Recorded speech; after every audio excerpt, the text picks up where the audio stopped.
Welcome to Trust Talks with BBB Serving CT. I'm Kristen Johnson. In business, trust talks, and Better Business Bureau's mission is to enhance marketplace trust. In each one of our episodes, we hope to give you a better idea of what to expect, what to look for, and what to look out for, so you can spend your money wisely and avoid being scammed. The cost of owning a car does not stop with the purchase of that car. Whether it's a needed oil change or other repair, you need to find a trustworthy mechanic or auto repair shop.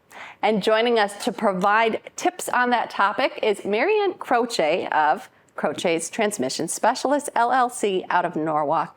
Your business has been accredited with BBB for 15 years. Thank you so much for joining us today. I'm so glad to be here. I'm really excited to be able to really help bring some clarity and demystify auto maintenance and repair today. Well, first of all, tell us a little bit about Croce's. So we opened up our shop in 1999, and Tony had almost 20 years of technical experience, and my experience came from banking, more corporate.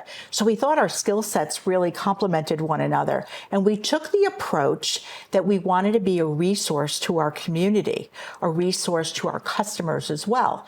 Then that evolved. We wanted to also be a resource to our team members so that they can learn and advance, and industry peers. And lastly, we wanted to be a resource to our next generation of young men and women that are coming into the industry. So we started getting involved with schools. And all of this really helps us stay current and help people get the most value out of their vehicles. One of my first questions has to do with winterizing our vehicles. You know, the winter season is just around the corner.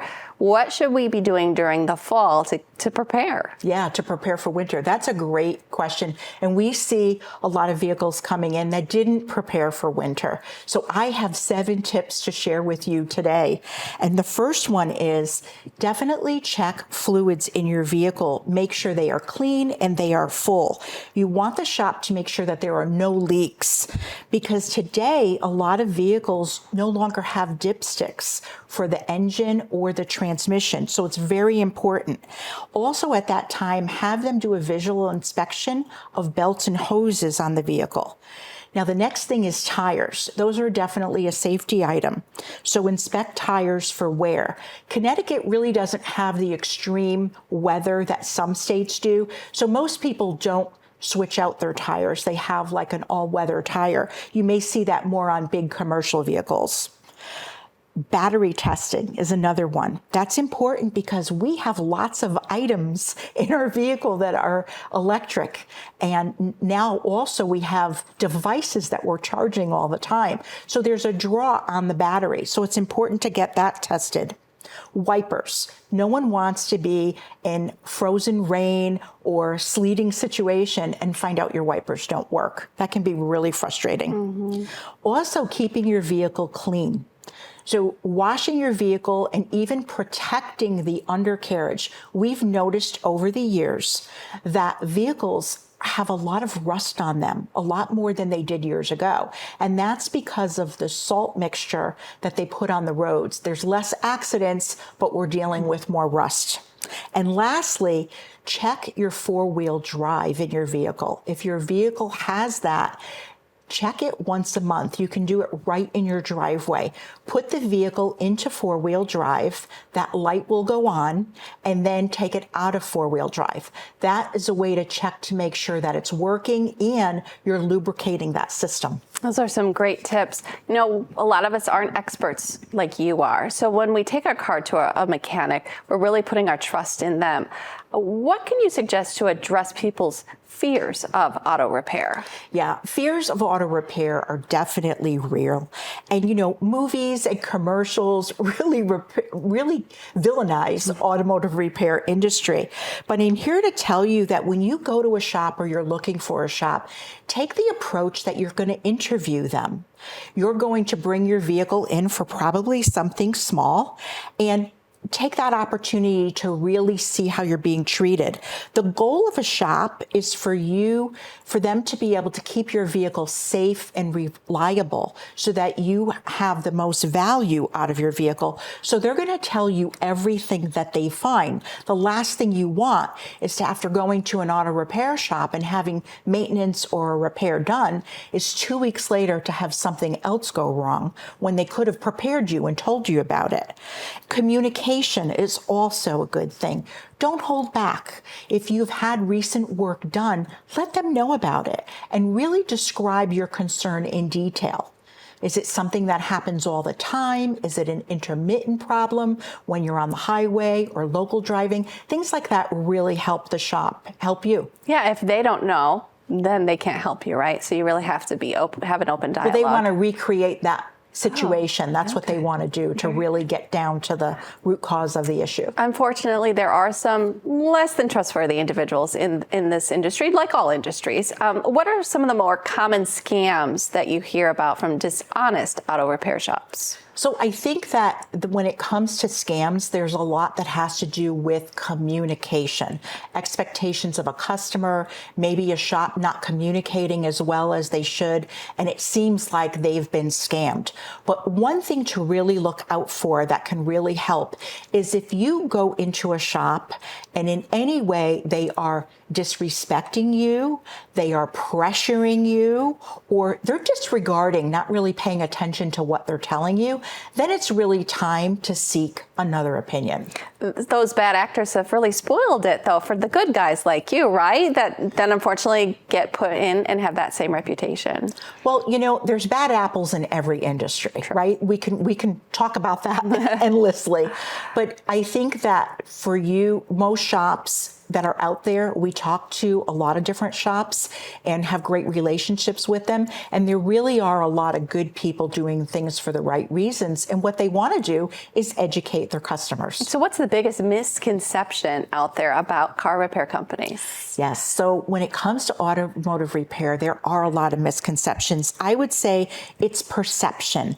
And the first part of that is education. A lot of people don't know that education and continued education is really required to stay current in this industry. Technology has evolved. Just look at all the different things cars can do. So that's really important. Now, shops in Connecticut need to be licensed, and that goes through the DMV. Individual technicians can be certified through other associations. One of them is ASE, which stands for Automotive Service Excellence. And the thing about that is no matter where that technician works, as long as they have that certification, that stays with them. Awesome. And I'll tell you, a lot of shops look for that when they're hiring top talent. Another thing that is a misconception is the testing. A lot of times people go to a big box store and they think if they get a code, that's it, their car's been diagnosed.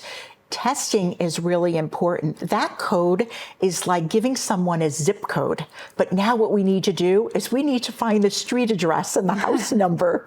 So that testing is a great analogy. That testing is really important. And the last part of the misconception is community. A lot of times people think that competitors, are out there against one another. We're actually working together to support the industry and help consumers. We'll refer work to each other. So then how do we weed out the bad guys and choose a reputable car repair shop? Yeah, there are definitely things to look for. And one of them, again, I'm going to go back to, where you were, how you were treated. Mm-hmm. Absolutely. That's one of the things. And if you go out and do a little bit of research, you will find a lot of different things that reputable shops are really part of the community. They go beyond the four walls of their shop and they are giving back and they're really part of the community. Any questions that you have should be answered.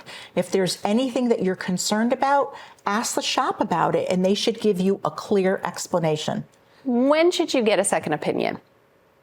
Well, one of them, the reasons is if you feel like they really don't understand your issue or it's not something that they work on all the time. It's not a common issue because certain shops will do different types of work. So for example, we're a transmission shop, but if somebody were to come to us, we don't do body work. So we would refer them to someone else. And reputable shops will do that. If it's not work that they do, or your vehicle is not a vehicle that they specialize in, they will refer you to another shop that does. Now, you mentioned the ASC certification. Are there certain licenses or certain certifications we should be asking about when we get there before we give them our business? Depending on what kind of work you're getting done, a lot of times shops will have their certifications posted so they're easy for you to see. And so you can, check out the waiting room and look and see, ask for the certifications, ask what type of associations they belong to. And that's a great way to find that out. Now let's talk about the importance of researching. Obviously, we want people to go to bbb.org to look at the customer reviews and complaints, but what are some of the other ways that you suggest someone find the right mechanic for them? Yes. Well, a common one that people hear, besides going to BBB, is asking friends and family.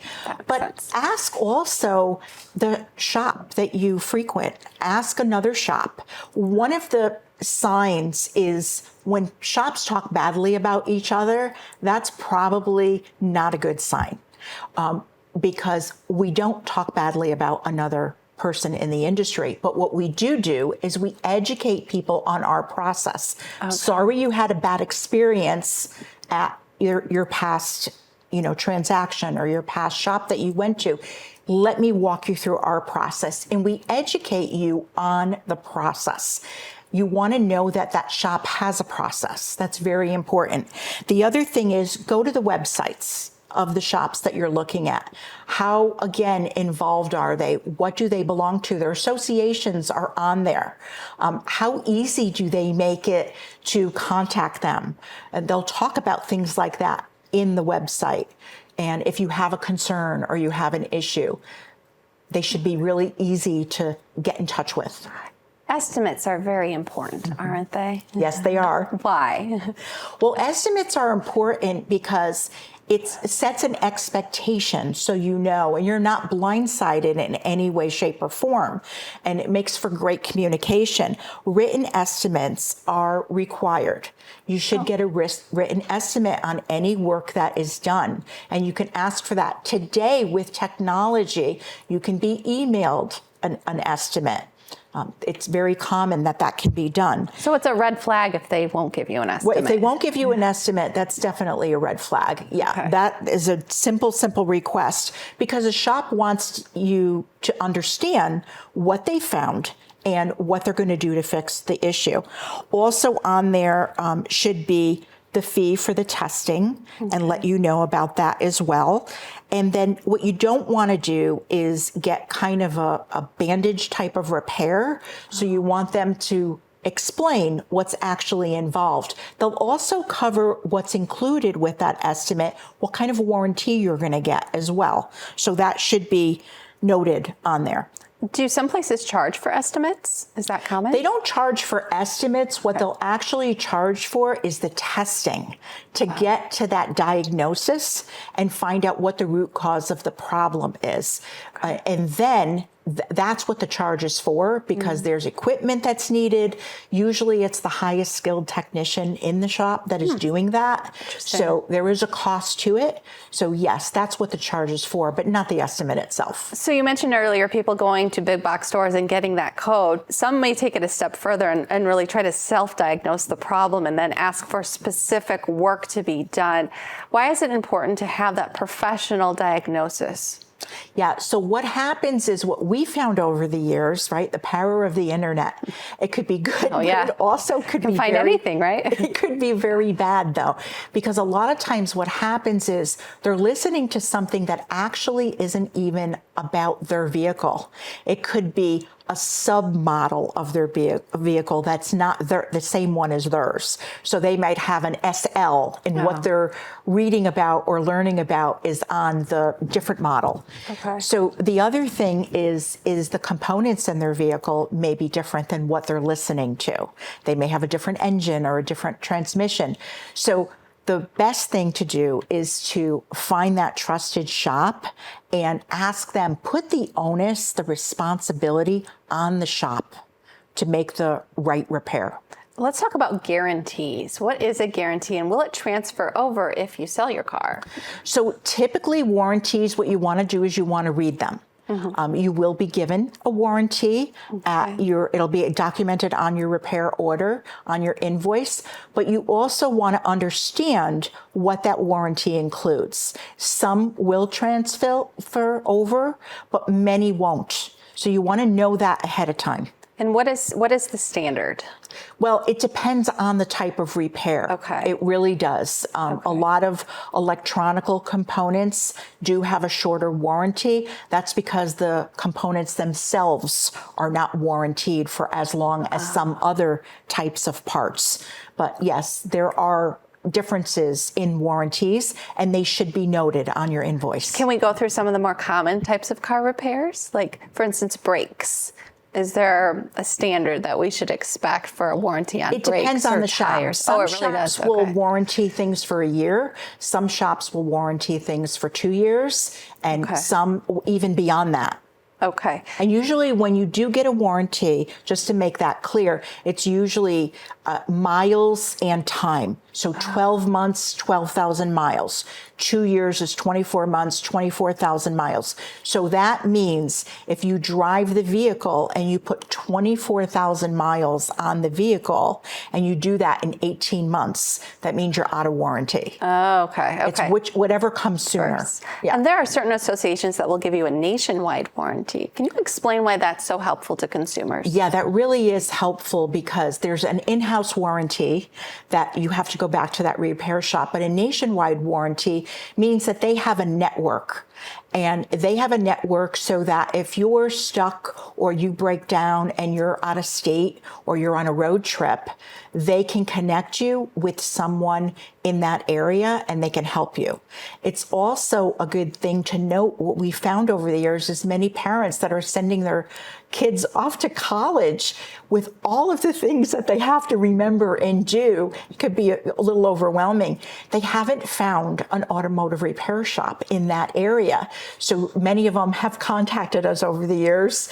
Something was wrong with their son or daughter's vehicle, and we were able to connect them with someone in our network. That's amazing. So when you go, you should ask them if they're part of that association. Right, if they're part of a network where they can warranty nationwide. Yeah, that's probably not the top of most parents or college kids' list, right? Is finding an auto repair shop. And they probably aren't taking top-of-the-line cars to college with them, so they may need one. Exactly. That's really great. Are there guidelines to follow if we're getting work done while our car is still under warranty? Yeah, so that question is really, there's a few different components to it. So if your vehicle is under warranty by the manufacturer, which means the dealer would cover that work under warranty, it's always best to go back to the dealer. Why pay for it if it's under warranty, right? And the dealer will have rules or things that you have to do to make sure that it's covered under warranty. So you would check with them. Maintenance is a big one. Even if you have a warranty at a shop that's not a dealership, again, maintenance is a big one. That your work is being done under warranty. A lot of times people purchase service contracts. They call them warranties, but they're actually a service contract. So when their vehicle is out of warranty with a dealership, they'll buy that. And maintenance is key with those because we will help people walk through that, and we will help them as we do the work on their vehicle and they're dealing with that service contract company. But maintenance is very key on there. They want maintenance records. So it's important to know that going into it. And all of this is in writing, and you ask for it and you make sure that you understand your warranty. And again, if you have any questions, please ask ahead of time. It's better to be proactive. Definitely. Speaking of being proactive, are there any things we should be doing as the car owner to avoid major car repairs? Yes, absolutely. When you are thinking about avoiding major repair, the best thing is just like your body, right? We want to be proactive and take care of our health so we don't have any major issues. When it comes to your vehicle, you want to do the same thing. You want to take care of the maintenance. I can't stress that enough, because in the long run, you can really avoid a lot of major repairs. I mean, there's no guarantee, but maintenance is definitely key. Address concerns early. Don't let a concern that you have put it off, keep putting it off, and allow it to get worse. One of the things that's most common is that people will get their vehicle checked out, and I'll use an example as their check engine light is on. They find out it's emissions related, but they're not due for emissions for another 4 or 5 months. So they're going to drive around for 4 or 5 months with that little check engine light on. The danger of that is you could have a couple of other issues that started to develop and you're not aware of it because you just assume the check engine light is on for that original concern. Then they go to a shop and they find out it's just not the emission issue, it's other issues. And that may even be interpreted as a scam to the customer, but it really isn't. They just, because they left the light on and didn't address it, it's kind of like, you know what I mean? They didn't realize what was happening. The other thing is you want to have your fluids checked often. That's another way that you can help. Again, there's no dipstick in a lot of vehicles in the engine or transmission. And I can't tell you how many times people didn't realize just because the manufacturer said you could go 5,000 or 10,000 or sometimes lifetime, before you have to change fluids. There's kind of a little caveat there that a lot of people don't know about. You have to check your fluids regularly because you could be low on fluid. And there were times that we've had, 3 vehicles come into our shop that all needed engines. They didn't move. And it wasn't because they didn't change their oil when they needed to. They didn't check it. And there was no oil in the transmission. There. And so that led to more damage? It led to more damage. And now, instead of an engine oil change, they needed a new engine. Oh, wow. So that's a huge thing. And a lot of people aren't aware of that. You still are responsible for having the fluid checked. Could save you a lot of money. That was my next question. Any idea how much we can save by following that routine maintenance It's hard schedule? to say because, one car may, need one repair and another car may need another. But in the lifetime of the vehicle, I think it's fair to say that you could save yourself thousands. Wow. Now, okay, our car's done. We're going to go pick it up. What should we expect? A bill, I would assume. Yes, but what should we expect yes. when it's time to pick up our car? Definitely. So when you pick up your vehicle, what you want to do is today, it's very common with technology and software that a lot of people have before and after hours drop off and pick up. So you may not even be meeting a person face to face when you pick up your vehicle, right? It might be after hours. So you want to get a written copy of the invoice and you want them to go over it with you. Take the time to clearly go over that with you. Now they can send this to you, email, which is very common today, but take the time to do that. And if you don't understand anything on there, definitely ask questions. Then the next thing is all of the work that you've authorized should be on there. It's important to know that here in Connecticut, all work needs to be authorized before it's performed. So if you're taking time to make a decision, they cannot and will not work on your vehicle until you give them authorization.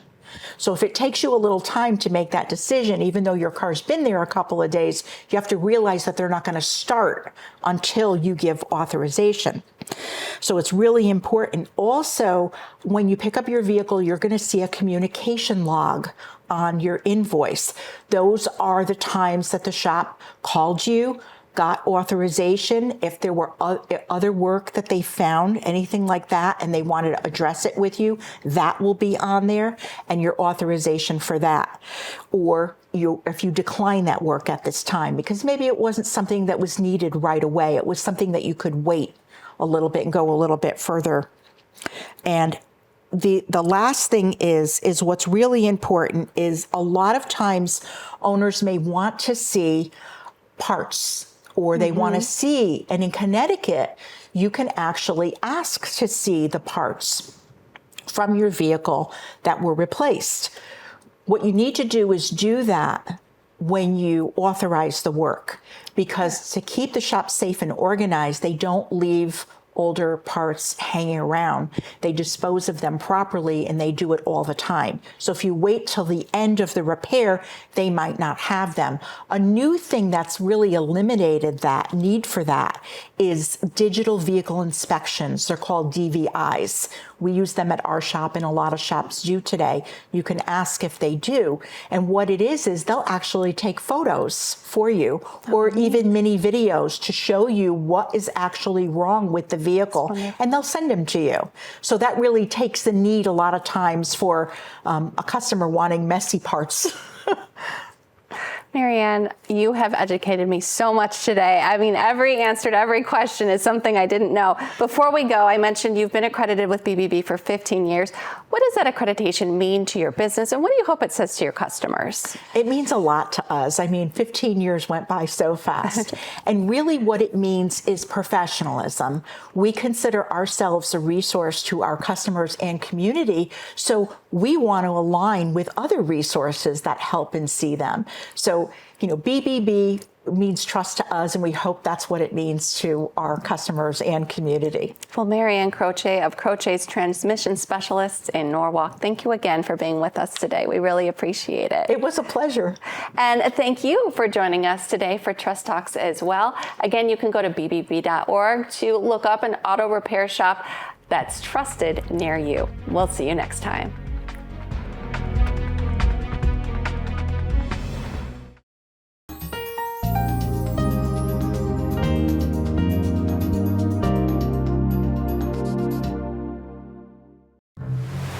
The water's warm at Jaws Pond, and we're stocked full of treasures. Big or small, we buy it all. We buy and sell fast rides, power tools, vintage guitars, and so much more. Walk the plank in style with our fine jewelry, diamonds, and watches. Plus, we have a huge selection of the latest video games, including the new PlayStation 5 and Xbox Series X. Jaws Pond, conveniently located on Meriden-Waterbury Turnpike in Southington and West Main Street in New Britain.